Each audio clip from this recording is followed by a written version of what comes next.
Halo semua, apa kabar? Saya harap semuanya dalam keadaan sehat ya. Mengawali hari ini, kita akan bersama-sama mempersiapkan diri untuk CEPAL gabungan. Untuk siswa dan Bapak Ibu guru, tolong siapkan Alkitab, siapkan juga media untuk menulis dan alat tulis. Untuk itu, kita akan bersama-sama bersaat teduh sebelumnya untuk menyiapkan hati kita, bersungguh-sungguh mengetahui apa yang Tuhan kehendaki dalam kehidupan kita. Saat teduh dimulai.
Saat teduh selesai, mari kita bersama-sama membuka chapel ini dalam doa. Mari kita berdoa.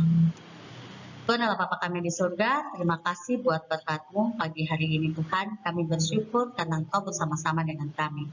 Tuhan, sebentar lagi kami ingin memulai chapel kami, kiranya Engkau memberkati kami, sehingga chapel ini dapat berkenan kepada Engkau. Kami serahkan chapel ini ke dalam tangan Tuhan, dalam nama Tuhan kami Yesus Kristus, kami sudah berdoa kepada Allah Bapa di surga. Haleluya, amin. Mari kita akan bersama-sama menyanyikan lagu Bapa yang Kekal.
Mari kita berdoa untuk memulai firman Tuhan. Mari kita berdoa. Terima kasih Tuhan buat berkat-Mu kepada kami. Tuhan, kami ingin mendengarkan firman-Mu, berbicaralah kepada kami dalam roh dan kebenaran. Kami serahkan ke dalam tangan Tuhan, biarlah Allah sendiri yang bersama-sama dengan kami menyingkapkan kebenaran-Mu kepada kami. Dalam nama Tuhan kami Yesus Kristus, kami sudah berdoa kepada Allah Bapa. Haleluya, amin. Oke, kita akan mereview dulu dari hari pertama sampai hari yang keempat, devotion yang sudah dilakukan.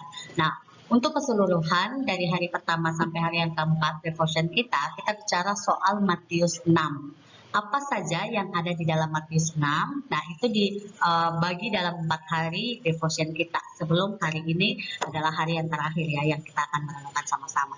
Hari yang pertama, itu kita berbicara soal Matius 6 ayat 19 sampai 24, di mana kita diberikan pilihan, mau Allah atau mau uang. Kita diberikan pilihan juga, mau lihat harta duniawi atau kita mau memilih harta yang kekal. Harta yang kekal ini berbicara tentang posisi hati kita. Kita dilema antara harta duniawi atau harta yang kekal. Nah, di sini di dalam devotion kita belajar bahwa harta yang terbesar itu sebenarnya adalah Allah itu sendiri, di mana kita dituntut untuk mencintai Allah lebih daripada harta duniawi kita. Di hari yang kedua, itu berbicara tentang hal kekhawatiran. Hal kekhawatiran ini bukan cuma untuk orang yang banyak harta saja. Tidak ada harta pun orang bisa khawatir. Ada harta banyak pun orang bisa khawatir. Nah, di sini kita dituntut untuk belajar jangan khawatir. Jangan khawatir terhadap apapun karena Tuhan yang menyediakan. Kekhawatiran itu hanya akan membuat kita takut dan kita bisa juga sedih, bahkan tidak ada harapan. Devotion hari yang ketiga itu Matius 6 ayat 33, di mana gambaran bahwa carilah dahulu kerajaan Allah. Allah memberikan gambaran kepada kita sebagai Raja dunia dan Raja dari sorga yang memerintah di dalam kehidupan kita. Ia juga menuntun kita untuk keluar dari dosa kita, melawan dosa kita dengan dia memberikan Roh Kudus kepada kita untuk bisa melawan dosa kita dan membantu kita untuk dapat menjalani hari-hari kita di dalam kehidupan kita sehari-hari. Itu devotion hari yang ketiga. Oke, untuk hari yang keempat itu berbicara soal Matius 6 ayat 34. Dan yang paling sering dikhawatirkan, hal-hal yang paling sering dikhawatirkan yaitu makan dan minum, bagaimana kalian mempersiapkan masa depan kalian. Orang dikatakan orang percaya pun bukan berarti dia tidak pernah khawatir ya. Kalau di sini di hari yang keempat tuh bahkan Tuhan Allah sendiri mengajarkan bahwa kamu tidak memberitahukan kepada saya pun, saya sudah tahu apa yang kamu khawatirkan. Jadi di sini kita belajar bahwa Allah menyediakan, bahkan di saat kita sendiri pun tidak memberitahukan dia tahu apa yang kita perlukan. Itu untuk hari yang keempat. Itu perenungan kita yang pertama. Nah, kita belajar bahwa yang berharga kita sebut sebagai harta kita. Harta, jika kita gunakan, kita perlu kebijaksanaan.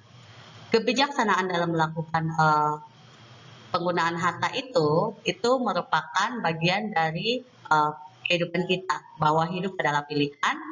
Nah, pilihan kita bisa menimbulkan konsekuensi. Kalau kehabisan harta, kita bisa jadi miskin. Kalau kita menggunakan harta dengan baik, kita bisa melangsungkan hidup kita atau melaksanakan hidup kita ke depan dengan baik.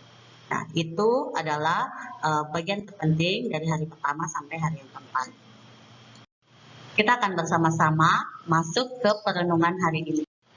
Mari anak-anak, kita akan bersama-sama membaca Alkitab dari 2 Samuel 22 ayat 1 sampai 4. 2 Samuel 22 ayat 1 sampai 4. Daud mengatakan perkataan nyanyian ini kepada Tuhan pada waktu Tuhan telah melepaskan dia dari cengkeraman semua musuhnya dan dari cengkeraman Saul.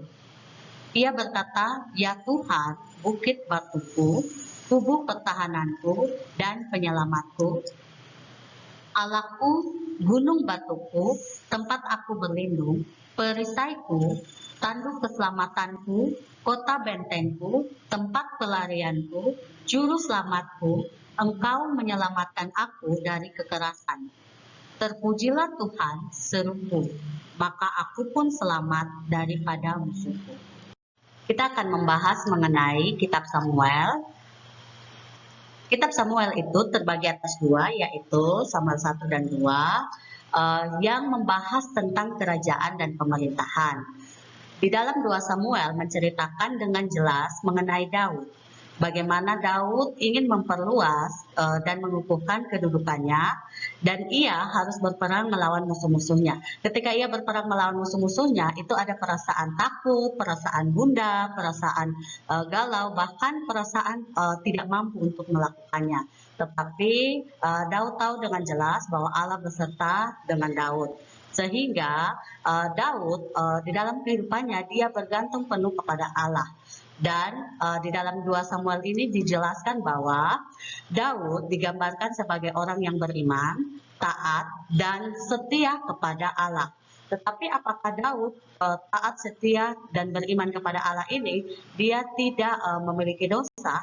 Nah, kita akan melihat tentang Daud lebih lagi. Alkitab menceritakan bahwa dosa yang Daud lakukan yaitu pembunuhan berencana terhadap Uria. Apa yang Daud lakukan terhadap Uria itu, dia tidak menerima begitu saja. Setelah itu dia punya konsekuensi dari dosa yang dia lakukan, yaitu anak hasil sinanya mati. Kehancuran anak-anaknya, jadi anak-anaknya itu melakukan apa yang jahat di mata Tuhan. Terus Absalom itu memberontak. Dia juga tidak diizinkan untuk membangun bait Allah. Nah, konsekuensi dari dosa yang Daud lakukan. Jadi, ketika kita melakukan suatu dosa, kita diampuni. Tapi, dengar, kita semua memiliki konsekuensi dari apa yang telah kita lakukan. Nah, dalam cerita Daud, di saat Daud mengalami banyak sekali hal yang membuat dia itu terpuruk, dia tertekan, Daud memilih untuk bersyukur. Kenapa? Karena dia mempercayai bahwa kasih Allah yang besar itu bisa menyelamatkan dia. Saat itu Daud dengan keadaan dia tahu bahwa dia terpuruk, dia tertekan, dia tahu bahwa kasih Allah itu menyertai dia. Dan kasih Allah yang menyelamatkan itu bersama-sama dengan dia. Daud pun di dalam 2 Samuel 22 ini, Daud memberikan nyanyian syukur kepada Tuhan. Nah, nyanyian syukur kepada Tuhan dalam 2 Samuel 22 ini adalah pujian paling panjang dari Daud, di mana dia sangat jelas menceritakan di dalam pujiannya, yaitu Allah yang menyelamatkan dia, menyelamatkan dari Saul, menyelamatkan dari dosa, bahkan menyelamatkan dari kematian. Nah, ini Daud di dalam 2 Samuel 22 ayat 1 sampai 4 ini, dia betul-betul memberikan nyanyian syukur kepada Tuhan. Lewat puji-pujiannya, dia mengakui bahwa Tuhan itu adalah Allah yang menyelamatkan dia. Nah, Daud di sini bersyukur bahwa penyelamat adalah Allah sendiri. Bagaimana dengan kita? Kalau dalam saat-saat sekarang, apakah kita betul-betul melihat bahwa Kristus itu adalah penyelamat kita? Yesus sudah menyelamatkan kita dari dosa-dosa kita. Pertanyaan refleksi buat kita semua, yaitu, adakah yang lebih berharga daripada Kristus? Apa wujud rasa syukurmu, wujud rasa syukur Bapak Ibu, wujud rasa syukur anak-anak kepada Kristus yang menyelamatkan kita? Mari kita berdoa. Tuhan Yesus, terima kasih buat berkat-Mu. Kami bersyukur Tuhan, karena hari ini Engkau mengingatkan kepada kami bahwa Engkau sendiri adalah Allah yang menyelamatkan kami. Biarlah hati kami terus menyembah Engkau, biarlah mulut kami menceritakan Engkau, bahkan kami bisa menyanyikan puji-pujian dan rasa syukur kami kepadamu Allah yang menyelamatkan kami.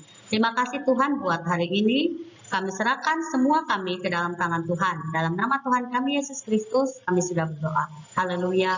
Amin. Chapel selesai. Selamat melakukan aktivitas selanjutnya. Shalom.